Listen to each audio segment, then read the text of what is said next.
ঠিক আছে।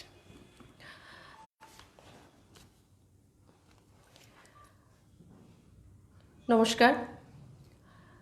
আজকের এই প্রেস বার্তায় আপনাদের সকল মিডিয়া ভাই বন্ধুদের আমরা আসার জন্য আজকে ধন্যবাদ জানাই। আজকের এই প্রেস বার্তায় যারা উপস্থিত রয়েছেন, আমার সঙ্গে আছেন ভারতীয় জনতা পার্টির আমাদের মুখ্য প্রবক্তা সুব্রত চক্রবর্তী মহোদয় এবং আমাদের পেনশনার সেলের যিনি কনভেনার শ্রী ব্যোমকেশ চৌধুরী মহোদয়। আজ যে কারণে আপনাদেরকে ডাকা হয়েছে সেটা হলো এবং মহিলা কল্যাণে নিবেদিত এই রাজ্য সরকারের বিভিন্ন যুগান্তকারী যে সিদ্ধান্তের যে সুফল, সেই সুফল আজ রাজ্যবাসী পাচ্ছেন। সে প্রথম দিন থেকে যদি আমি শুরু করি, আমাদের ভারতীয় জনতা পার্টির সরকার প্রতিষ্ঠার 2018 সাল থেকে আজ পর্যন্ত 2022 পর্যন্ত রাজ্য সরকার দ্বারা ঘোষিত সময়ে সময়ে বিভিন্ন প্রকল্প এবং যোজনা, যার সুফল আজ রাজ্যবাসী পাচ্ছেন, তার জন্য না আমাদের কোনো রকম আন্দোলন করতে হয়েছে, না কোনো রকম লড়াই ময়দানে আমাদেরকে যেতে হয়েছে। সেটা সামাজিক ভাতা 2000 টাকা করা হোক, বা নতুন করে সামাজিক ভাতা 30,000 টাকা দেওয়ার মতো সিদ্ধান্ত হোক, বা সরকারি কর্মচারীদের 7ম বেতন কমিশনের ধাঁচে বেতন ভাতা দেওয়ার মতো সিদ্ধান্ত হোক। প্রতিটা সিদ্ধান্তের পর কিন্তু আমরা দেখেছি যে তার সিদ্ধান্ত নেওয়ার আগে রাজ্য সরকারের কাছে রাজ্যবাসীর না কোনো রকম কোনো বিষয়ের জন্য আন্দোলন করতে হয়েছে, না আমাদেরকে কোনো রকম লড়াই করতে হয়েছে। আজকেও এরকম যেটা বলা যায় যে অভূতপূর্ব এবং যুগান্তকারী একটি ঘোষণা কিছুক্ষণ আগে আমাদের মহাকরণে বসে আমাদের রাজ্যের মুখ্যমন্ত্রী, আদরণীয় মুখ্যমন্ত্রী উনি দিয়েছেন। সেটা হলো রাজ্যের যারা আমাদের সরকারি চাকরিজীবী আছেন প্রায় 1,04,000 এবং প্রায় 80,800 জন যারা পেনশন যারা প্রাপক আছেন, তাদেরকে একসাথে 12% যে ডিএ মহার্ঘ ভাতা যেটা দেওয়া হবে, যেটা ঘোষণা উনি করেছেন, সেখানে সকাল থেকে দেখা যাচ্ছে যে ঘোষণার পর থেকে রাজ্য জুড়ে কর্মচারী মহল যেরকম সর্বত্র একটা খুশির বাতাবরণ একটা নির্মাণ হয়েছে। এবং আমরা বলতে পারি যে রাজ্যের ইতিহাসে প্রথম যে 2 সংখ্যার, আমার মুখ্য প্রবক্তা আছেন, উনি বিস্তারিতভাবে এটা রাখবেন বিশ্লেষণ করে যে কিভাবে কি হয়েছে, যে ইতিহাসটা উনি রাখবেন, যে 2 সংখ্যার যে মহার্ঘ ভাতা ডিএ যেটা দেওয়া হলো, এটা রাজ্যের ইতিহাসে প্রথম। আজ আমাদের ভারতীয় জনতা পার্টির সরকার, আমাদের মুখ্যমন্ত্রী যেটা বলেন যে আমরা কথায় নয় আমরা কাজে বিশ্বাসী, সেটা উনি করে দেখিয়েছেন। আমরা আন্তরিক হৃদয় থেকে ভারতীয় জনতা পার্টি, ত্রিপুরা প্রদেশ কমিটি, রাজ্যের মাননীয় মুখ্যমন্ত্রী তৎসঙ্গে রাজ্য সরকারকে আমরা ধন্যবাদ জ্ঞাপন করছি। আমরা প্রত্যেকেই জানি যে দীর্ঘ 2.5 বছর আমরা একটা মহামারী কোভিডের বিরুদ্ধে আমরা লড়াই করেছি। শুধুমাত্র আমরা নয়, গোটা বিশ্ব লড়াই করেছে। আমরা এই জায়গায় দেখেছি যে সমগ্র বিশ্বের, আমাদের এই বিশ্বের যে বিভিন্ন শক্তিশালী রাষ্ট্র বা আমাদের দেশের মধ্যে বিভিন্ন রাজ্যে আমরা দেখেছি তাদের যে অর্থনৈতিক যে ঢাঁচা, সেটা পর্যন্ত আমরা ভেঙে পড়তে দেখেছি বিভিন্ন রাজ্যে। সেটা কেরল, বিশেষ করে পশ্চিমবঙ্গেও আমরা দেখেছি, যেখানে কর্মচারীদের ডিএ দেওয়া তো অনেক দূরের কথা। কেরলে আমরা দেখেছি কোভিডের মধ্যে যে কর্মচারীদের যে মূল বেতন সেটা পর্যন্ত কেটে দেওয়া হয়েছিল। কিন্তু আমরা কোভিড মহামারীর সময়ও আমাদের রাজ্য সরকার কর্মচারীদের ডিএ ঘোষণা করেছিল তৎকালীন সময়ে। আজকের দিনেও এই যে ঘোষণা, এটা অনেক বড় বিষয় আমরা মনে করি। আমি আবারও আমার যেটা বিষয় সেটা শেষ করব, কারণ বিস্তারিতভাবে আমাদের মুখ্য প্রবক্তা আপনাদের সামনে সেটা তুলে ধরবেন। আবারও আমরা রাজ্যের মাননীয় মুখ্যমন্ত্রী, আমাদের রাজ্যের মাননীয় উপমুখ্যমন্ত্রী তথা সমগ্র গোটা রাজ্য সরকারকে আমি বলবো, প্রত্যেককে আমরা আন্তরিক হৃদয় থেকে আমরা ধন্যবাদ জানাচ্ছি। প্রদেশ বিজেপির পক্ষ থেকে আমি আমাদের মুখ্য প্রবক্তাকে বলবো ওনার বিষয় রাখার জন্য। সমস্ত মিডিয়া বন্ধুদের আন্তরিকভাবে স্বাগত জানাই, অভিনন্দন জানাই আজকে আমাদের মধ্যে উপস্থিত হওয়ার জন্যে। সম্মাননীয় সাধারণ সম্পাদিকা মহোদয় অনেকটাই বললেন। আজকে এক কথায় বলা যেতে পারে ত্রিপুরা রাজ্যের কর্মচারী পেনশনারদের জন্যে একটা ঐতিহাসিক দিন। কারণ ত্রিপুরার গণতান্ত্রিক ইতিহাসে যতগুলি দল ক্ষমতায় ছিল, আজ পর্যন্ত 12% ডিএ একসাথে রিলিজ করার ইতিহাস আমাদের কারোর কাছেই কিন্তু নেই। কাজেই এটা একটা বিশাল পদক্ষেপ, এক ঐতিহাসিক যুগান্তকারী সিদ্ধান্ত এবং অত্যন্ত বলিষ্ঠ সিদ্ধান্ত, এবং এই সিদ্ধান্ত প্রমাণ করে রাজ্য সরকারের আর্থিক শৃঙ্খলা যতটা রাজ্য সরকারের রয়েছে, সেই সঙ্গে রাজ্য সরকারের উদার মন রয়েছে, বড় মন রয়েছে। মানুষের কল্যাণের জন্য রাজ্য সরকার যে নিবেদিত, সব অংশের মানুষের কল্যাণের জন্যে, তারই কিন্তু প্রতিফলন এই 12% ডিএ রিলিজ করা। তার আগে আমরা দেখেছিলাম যে যখন 2.25 ফ্যাক্টর ছিল, 7 সিপিসির ধাঁচে এসে সেই 2.25 ফ্যাক্টরকে রাজ্যে ভারতীয় জনতা পার্টির সরকার প্রতিষ্ঠিত হওয়ার পর 2.57 ফ্যাক্টরে উত্তীর্ণ করে তাদের রিফিক্সেশন কিন্তু হয়েছিল। এবং এই যে আজকে যে 12% ডিএ ডিক্লেয়ার করলেন, এবং সেই সঙ্গে যারা কন্টিনজেন্ট কিংবা পার্ট টাইম কিংবা ক্যাজুয়াল ওয়ার্কার এই ধরনের যারা রয়েছেন, তাদের জন্যও কিন্তু বিশাল একটা অঙ্কের নতুন করে সংযোজন হয়েছে, অর্থের সংস্থান করা হয়েছে। কাজে এই যুগান্তকারী ঐতিহাসিক সিদ্ধান্তের জন্যে ভারতীয় জনতা পার্টি ত্রিপুরা প্রদেশের পক্ষ থেকে ত্রিপুরার আপামর যারা সরকারি কর্মচারী রয়েছেন, পেনশনার্স রয়েছেন, সবার পক্ষ থেকে রাজ্যের মাননীয় মুখ্যমন্ত্রী প্রফেসর ডক্টর মানিক সাহা মহোদয় এবং মন্ত্রিসভার সমস্ত ক্যাবিনেট সদস্য যারা রয়েছেন, তাদের সবাইকে আমরা আন্তরিকভাবে অভিনন্দন জানাই, ধন্যবাদ জানাই, কৃতজ্ঞতা প্রকাশ করি। কারণ এই ডিএ রিলিজ করা মানে শুধু সরকারি কর্মচারীরাই বেনিফিট পাবে বা পেনশনাররাই বেনিফিট পাবে তা নয়, রাজ্যের বাজার নতুনভাবে আবার উজ্জীবিত হয়ে উঠবে কর্মচারীদের এই এবং পেনশনারদের জন্য এই ডিএ রিলিজ করার ফলে। এবং সম্মাননীয় সাধারণ সম্পাদিকা বলেছেন এতে 1,04,600 কর্মচারী এবং 80,800 পেনশনার্স সমানভাবে উপকৃত হবেন। কিন্তু সবচেয়ে গুরুত্বপূর্ণ সিদ্ধান্ত যেটা তার সঙ্গে রয়েছে, সেটা আমার মনে হয় আরও যুগান্তকারী। এইরকম খুব কসমিনকালে দেখা যায়নি যে DRW group C, DRW technical, DRW group D কিংবা permanent labour, monthly rated worker, head priest কিংবা এই ধরনের পার্ট টাইম ওয়ার্কার যারা 4 ঘন্টা, 3 ঘন্টা, 2 ঘন্টা কাজ করেন, কিংবা ভিলেজ চৌকিদার, স্কুল মাদার, চন্তাই থেকে শুরু করে এই সমস্ত বিভিন্ন ক্ষেত্রে যারা রয়েছেন, তাদের প্রত্যেকের ক্ষেত্রে প্রায় 50% করে নতুন বৃদ্ধি করা হয়েছে তাদের যে স্যালারি কাঠামো আছে। অর্থাৎ আগে যিনি 6,000 টাকা পারিশ্রমিক পেতেন, এবার সেটা 9,000 বা তার একেবারেই কাছাকাছি রয়েছে।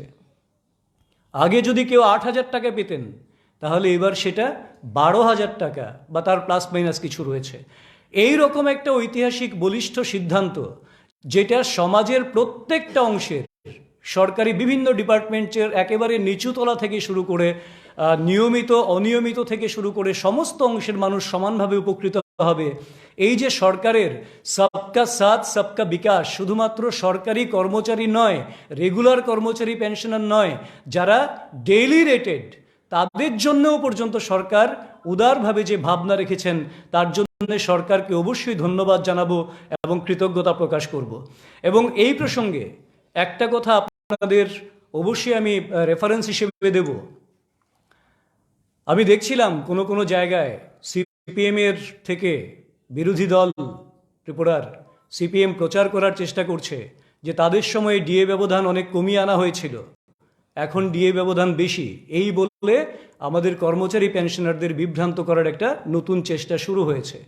আমি তাদের মনে করিয়ে দিতে চাই 2016 সালের 20 জুলাই গোটা দেশে এবং রাজ্যে একটা নিউজ আপনারাই করেছিলেন যারা মিডিয়ার বন্ধুরা রয়েছেন। সেটা কি ছিল? সেই সময়ে 2016 সালে ত্রিপুরা হাইকোর্ট নির্দেশ দিয়েছিল ত্রিপুরা সরকারকে যে আপনারা ত্রিপুরা কর্মচারীদের জন্যে যেই ডিএর বিষয় রয়েছে 42% ডিএ আপনাদেরকে মিটিয়ে দিতে হবে, কারণ সেই সময় ডিএর ব্যবধান ছিল 88% যদি থাকতো ত্রিপুরার কর্মচারীদের জন্য, তাহলে সেন্ট্রালে ছিল 125%। হিউজ ডিফারেন্স ছিল। তার জন্য একটা পিটিশন হয়েছিল, হাইকোর্ট নির্দেশ দিয়েছিল ত্রিপুরা সরকারকে 42% ডিএ ব্যবধান কমিয়ে দেওয়ার জন্যে, রিলিজ করার জন্যে।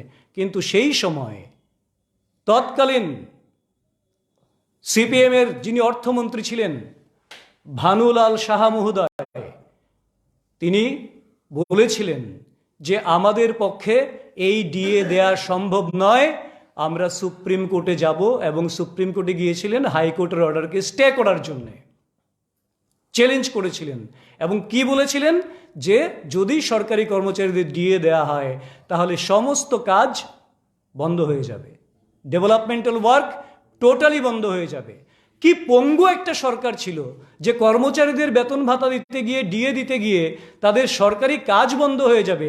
আর্থিক বিশৃঙ্খলা কোন জায়গায় ছিল, করাপশন কোন জায়গায় ছিল, সেটা একেবারে চোখে আঙুল দিয়ে প্রমাণ করে দেয়। কাজেই এইভাবে এরা সেই সময় চিট করেছিল। তাছাড়া তো বহু রকম বিষয় রয়েছে। ডিএ দিলে সরকারি কর্মচারীরা মদের দোকানে লাইন দেবে, এটাও তো বলেছিলেন অঘোর দেববর্মা মহোদয় সেই সময়ে।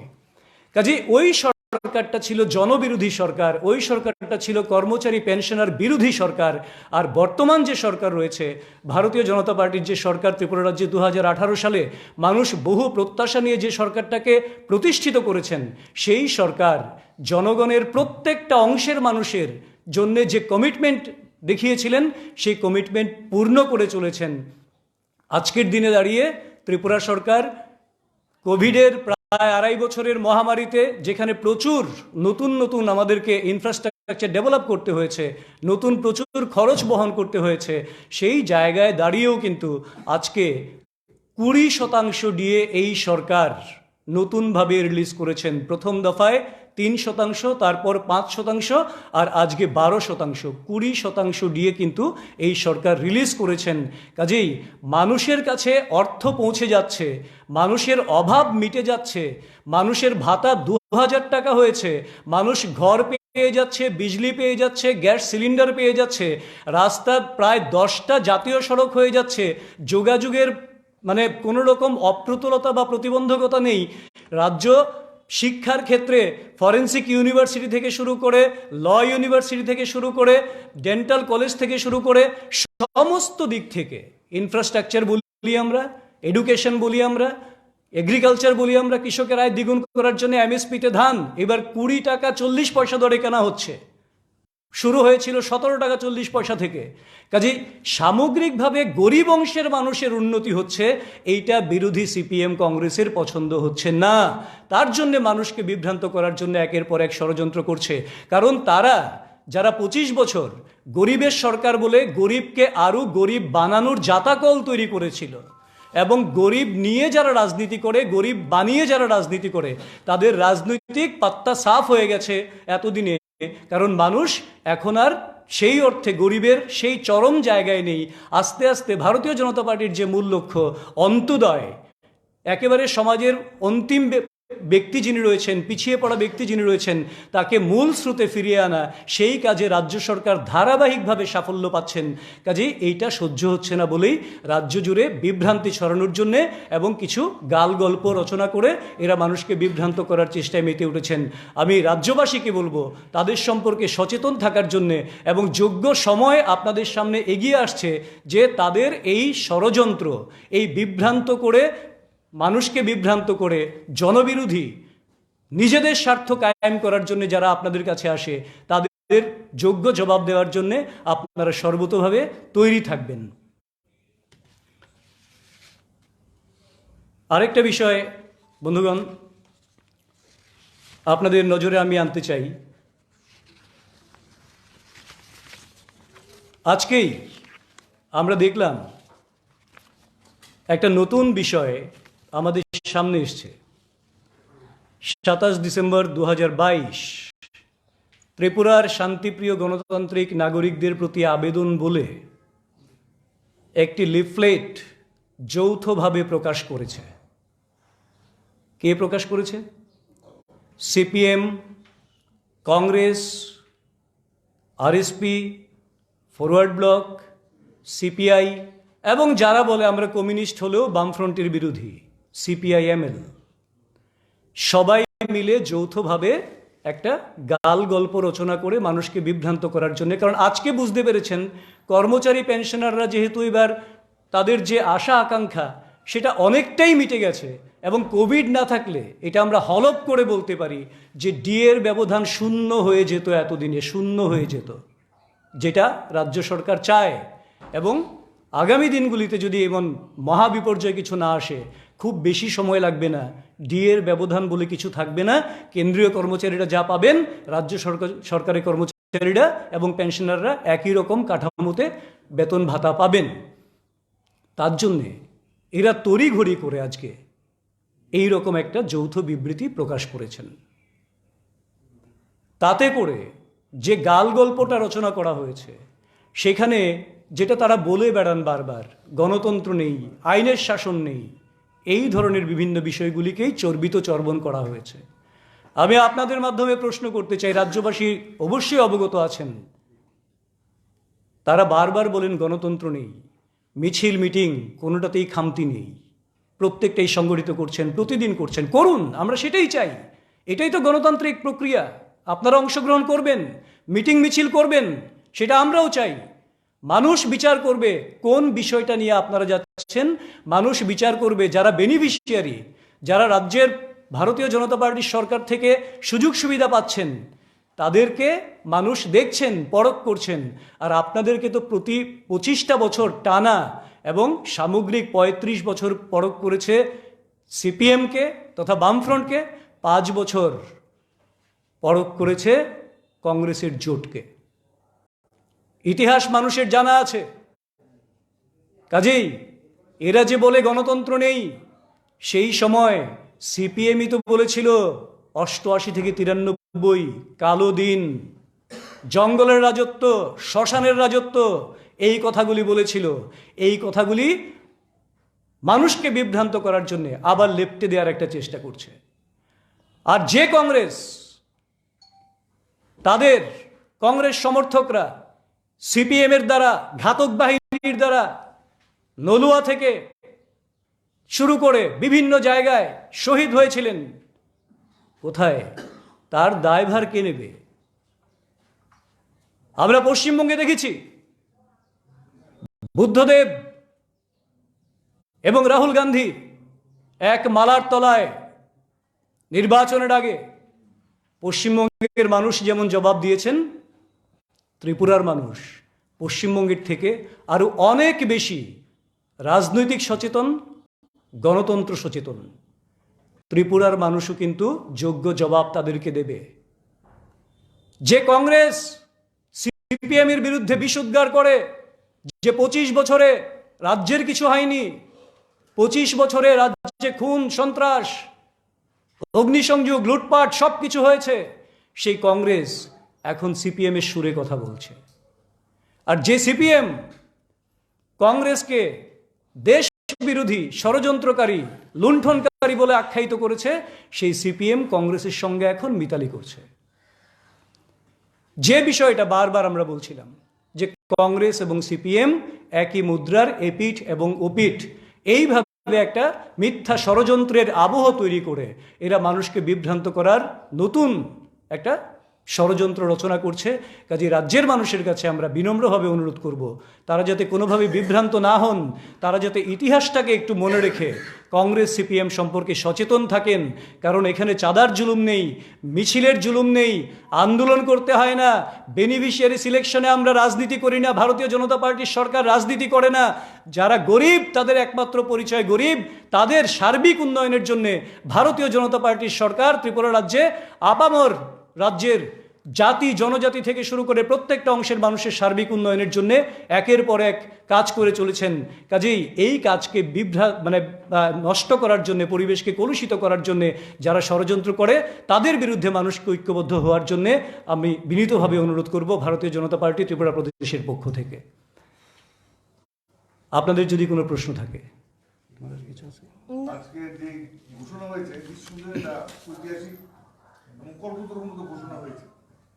যেমন একটা আমি দেখলাম যে পুরোহিত, বিভিন্ন মন্দিরের পুরোহিত, তাদের বৃদ্ধিটা মানে বিশ্বাস করে